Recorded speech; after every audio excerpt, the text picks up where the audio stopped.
एक गोष्ट जी माझ्या ट्रेकिंगच्या रुटीनमध्ये मी चेंज केली आणि that was a game changer. Seriously. म्हणजे मी ऍक्च्युली नॉन ट्रेकर आहे. मी फार रेग्युलर ट्रेक्स वगैरे करत नाही. त्यामुळे मी जेव्हा ट्रेकिंग प्लॅन केलं होतं, मी स्पोर्ट्स शूज वापरले होते आणि ऑब्व्हियसली इट वॉज कम्फर्टेबल, पण माझा परफॉर्मन्स मला तेवढा जाणवत नव्हता. And when I shifted to trekking shoes, it was a game changer. So मी तुम्हाला 5 टिप्स सांगणार आहे ट्रेकिंग शूज बद्दलच्या, ज्या तुम्ही फॉलो केल्या तर तेही तुम्हाला हेल्प करणार आहे तुमच्या ट्रेकसाठी. फर्स्ट म्हणजे कोणत्याही वेळी ट्रेकसाठी डायरेक्टली ब्रँड न्यू शूज घालू नका.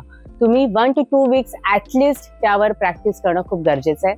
Secondly, good soles. Okay, proper त्याचे जे रबर सोल्स असतात, डीप सोल्स, ते असणं खूप गरजेचं आहे. कारण जर तुमचा तो रस्ता जो आहे ट्रेकिंगचा तो खडकाळ असेल, मडी असेल, स्लिपरी असेल किंवा स्टीप असेल, तर असा सोल असेल तर तुम्हाला कुठेही चालताना प्रॉब्लेम येत नाही.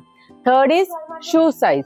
तुमची shoe size is very important, कारण तो खूप टाईट असेल तर तुमच्या टोजवर प्रेशर येऊन तुम्हाला टो इंजुरीज होऊ शकतात. डिसेंटला मेनली त्यावर इश्यू येऊ शकतो.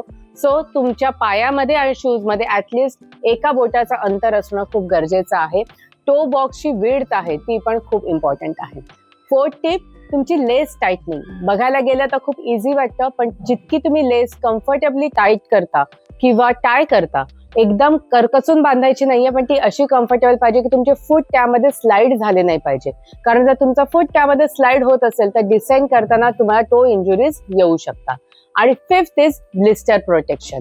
बऱ्याच वेळेला आपण प्रॅक्टिस करतो ती थोडीशी शॉर्ट डिस्टन्स असते, पण लॉंग डिस्टन्सच्या ट्रेक वेळी तुम्हाला ब्लिस्टर्स किंवा स्किनमध्ये इरिटेशन होऊ शकतं. तर अशा वेळी बँडेड किंवा स्पोर्ट्स टेप कॅरी करणं खूप गरजेचं आहे. सो या 5 टिप्स आहेत त्या तुमच्या ट्रेकसाठी तुम्ही फॉलो करा आणि मला पण फॉलो करत राहा.